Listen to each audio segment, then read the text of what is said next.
ये जो योजना का क्रियान्वयन किया गया, पैसा बचाने के लिए किया गया। G20 पे 4,100 करोड़ रुपए खर्च कर सकती है। प्रधानमंत्री के हवाई जहाज के लिए 8,400 करोड़ खर्च कर सकती है। अग्निपथ योजना के माध्यम से जो बहुत बड़ा खिलवाड़ हो रहा है। जय हिंद, नमस्कार। अग्निवीर योजना क्या सच में वापस ली जाएगी या फिर यह शोर यूं ही थमकर रह जाएगा? आर्मी एयरफोर्स की पेंडिंग भर्तियां कभी पूरी कराई जाएगी या सरकार के साथ साथ न्याय व्यवस्था से भी युवाओं का भरोसा टूट जाएगा? ये सवाल आज इसलिए उठ रहे हैं क्योंकि पिछले 2-3 साल से युवा आर्मी एयरफोर्स की पेंडिंग भर्तियों को पूरा कराने की मांग कर रहे हैं, लेकिन उनकी मांगों पर कोई सुनवाई नहीं की जा रही है।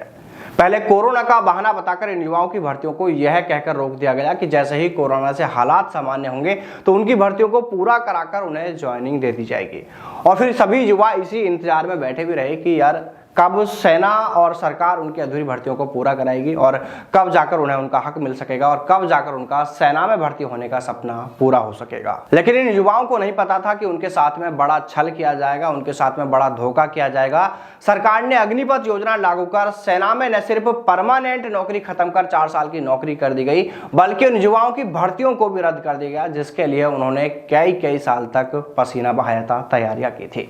जिसमें एयरफोर्स वाले अभ्यर्थियों को सिर्फ ज्वाइनिंग दी जानी बाकी थी, उनका रिजल्ट जारी किया जाना बाकी था, उनकी एनरोलमेंट लिस्ट जारी की जानी बाकी थी। तो वहीं आर्मी भर्ती की बात करें तो इन युवाओं का सिर्फ एग्जाम कराया जाना बाकी था और उसके बाद में इन्हें ज्वाइनिंग मिलनी थी। लेकिन सरकार ने मनमानी करते हुए इन युवाओं के भविष्य के साथ में बड़ा खिलवाड़ किया है। फिलहाल इस मामले में कांग्रेस नेता राहुल गांधी, उन्हीं के पार्टी के वरिष्ठ नेता मल्लिकार्जुन खड़गे और सचिन पायलट ने केंद्र सरकार पर जमकर निशाना साधा है। कांग्रेस पार्टी का कहना है कि सरकार ने कॉस्ट कटिंग के चक्कर में सेना भर्ती प्रक्रियाओं को पूरी तरह बेकार करके रख दिया है। कांग्रेस नेता सचिन पायलट कहते हैं कि मोदी सरकार ने बजट बचाने के लिए सेना में 4 साल की नौकरी कर दी गई और सैनिकों की पेंशन आदि सुविधाएं भी बंद कर दी गई। जबकि दूसरी तरफ अगर देखा जाए तो सरकार ने G20 सम्मेलन पर 4,000 करोड़ से अधिक की राशि खर्च की। प्रधानमंत्री ने हवाई यात्रा पर 8400 करोड़ रुपए खर्च किए। इसके अलावा और भी वो कई ऐसे खर्चे बता रहे हैं जिस पर करीब 25,000 करोड़ रुपए खर्च किए जाने की बात कह रहे हैं। सचिन पायलट कहते हैं कि सरकार के पास में इन सभी कामों पर करोड़ों अरबों रुपए खर्च करने के लिए पैसे हैं, लेकिन हमारे सैनिकों पर, उनके वेतन और उनके पेंशन आदि पर खर्च करने के लिए सरकार के पास में बजट का टोटा पड़ रहा है, सरकार के पास में पैसा नहीं है। वो कहते हैं कि सरकार ने सेना में जो अग्निपथ स्कीम लागू की है वो न सिर्फ एक दिन देश के लिए खतरा साबित होगी, बल्कि आने वाले समय में धीरे धीरे युवाओं में से देशभक्ति का वो जोश जज्बा, वो जुनून खत्म कर देगी जो युवाओं में अभी सेना की परमानेंट भर्ती के लिए देखने को मिलता है। अगर सरकार इस स्कीम को वापस नहीं लेती है या इसमें कुछ जरूरी सुधार नहीं करती है तो देखना एक दिन ऐसा भी आ जाएगा कि जब कोई भी युवा सेना में जाने के लिए तैयार ही नहीं होगा।